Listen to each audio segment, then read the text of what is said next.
tarde, estamos iniciando o nosso estudo de hoje do livro Céu e Inferno. Estamos no capítulo 3, segunda parte, Espíritos de condições medianas. Eric Stanislas é a comunicação que nós vamos iniciar. Eu vou pedir a colaboração daqueles que quiserem fazer um comentário, uma pergunta. Então, vamos começar, então. Comunicação de Eric Stanislas. Comunicação espontânea. Sociedade Espírita de Paris, agosto de 1863. Que ventura nos proporcionam as emoções vivamente sentidas por valorosos corações. Ó suaves pensamentos, que vindes abrir o caminho da salvação a tudo que vive, que respira material e espiritualmente. Não deixe jamais o bálsamo consolador de derramar-se profusamente sobre vós e sobre nós.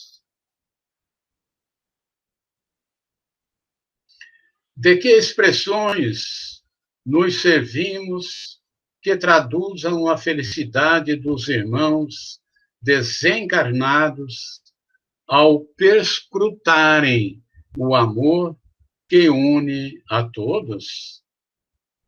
Ah, irmãos, quanto bem por toda parte, que de sentimentos suaves, elevados e simples, como vós, como a vossa doutrina, sois chamados a implantar ao longo da estrada a percorrer. É interessante essa comunicação, porque ele veio espontaneamente, né? E trouxe está trazendo essa mensagem. Ele não foi evocado, né? Ele veio por ele mesmo, né? Mas também quanto vos será outorgado antes mesmo de terdes adquirido direitos.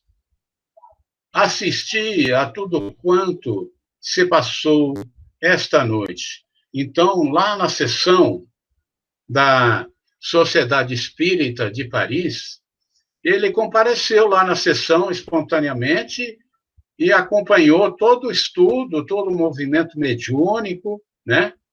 E aí está aí prestando essa observação dele, né?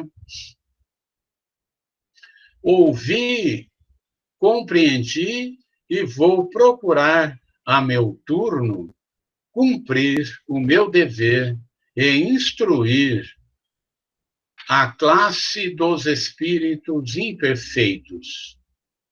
Ouvi, eu estava longe de ser feliz, abismado na imensidade, no infinito. Os meus padecimentos eram tanto mais intensos, quanto difícil me era o compreendê-los. Interessante, né? Até se vocês quiserem falar, ele não estava como aquele espírito com consciência culposa, né? Consciência culpada.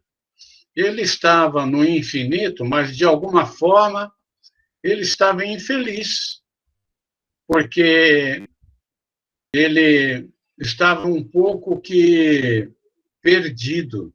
Ele não sabia, talvez, nem o que tinha acontecido com ele, né?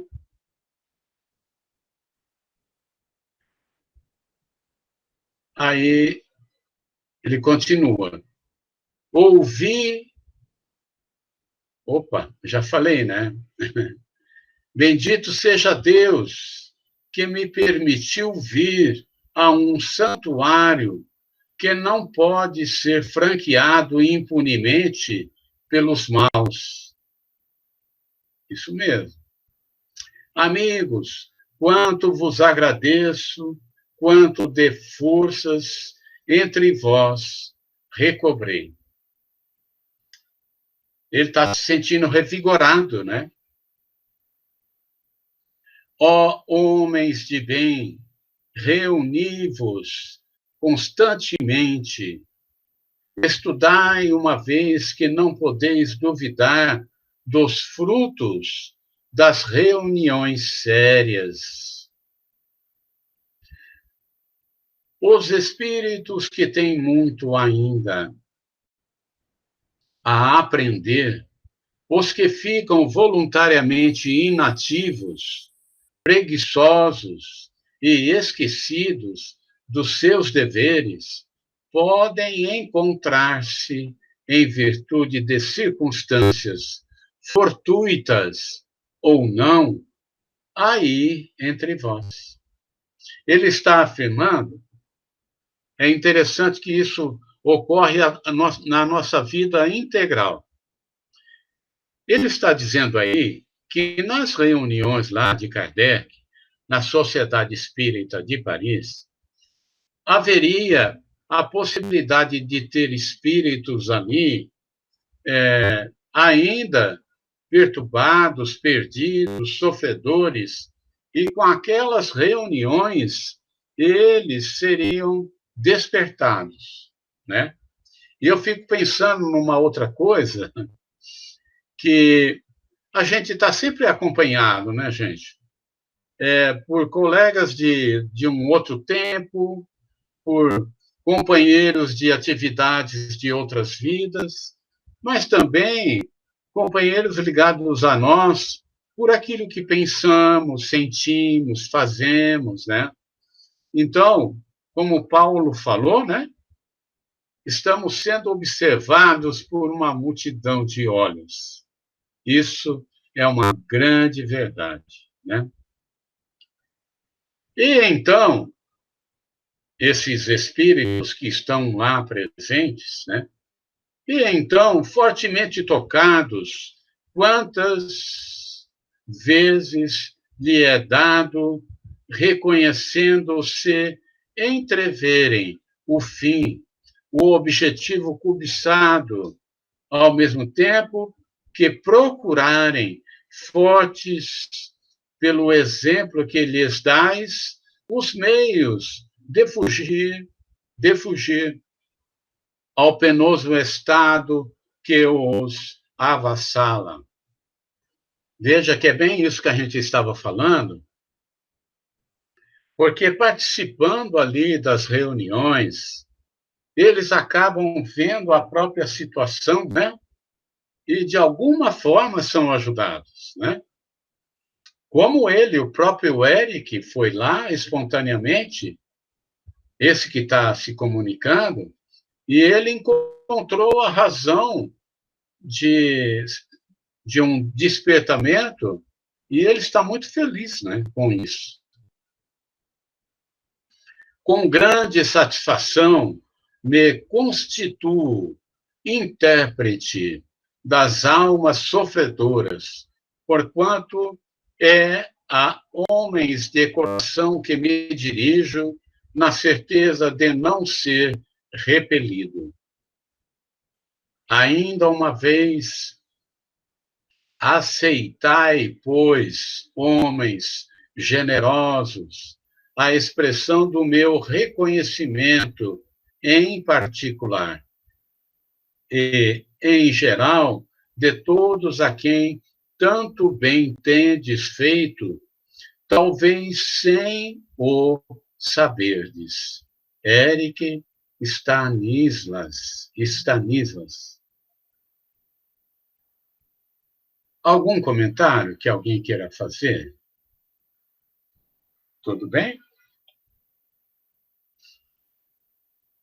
Bom, agora o guia do médium vai dizer algumas palavras aqui, tá?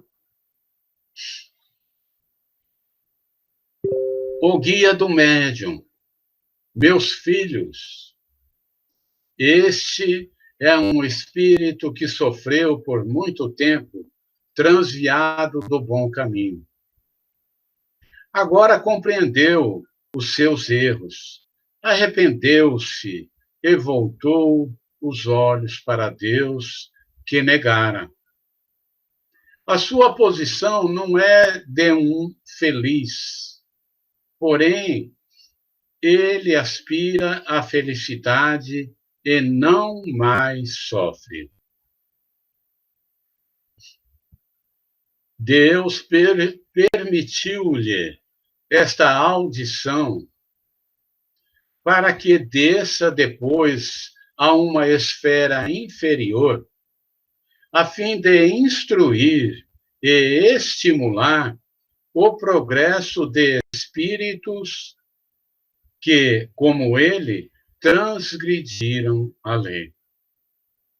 É a reparação que lhe compete. Afinal, ele conquistará a felicidade porque tem força de vontade.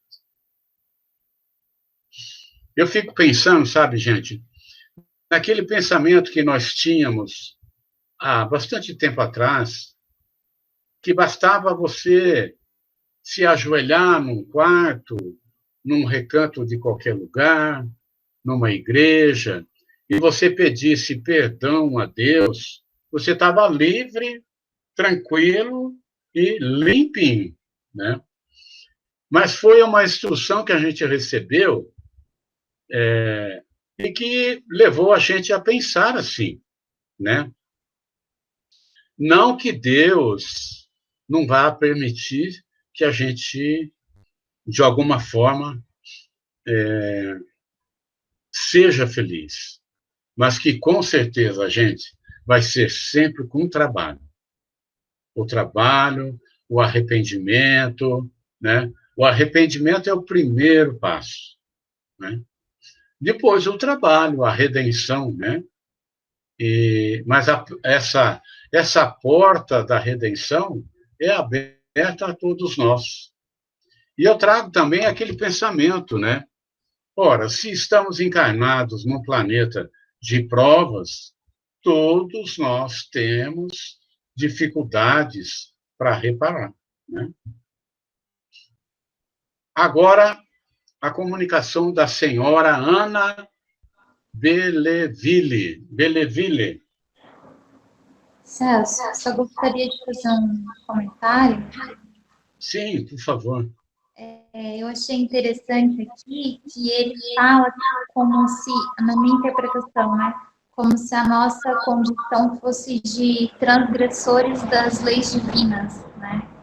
Que o nosso dever agora é de reparar, né? Reparar como? Reparar através da caridade, né?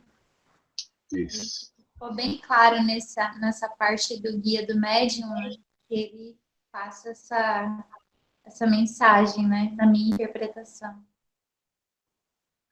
Então, Alessandra, e quanto mais você estuda, como nós estamos estudando agora, maior vai ficando Deus diante da gente.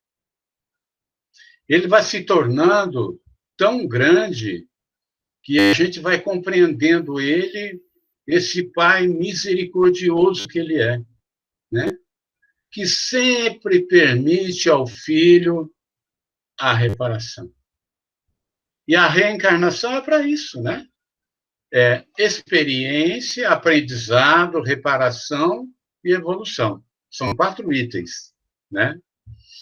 E toda a reencarnação, começamos a nova oportunidade, né? Maravilhoso, né?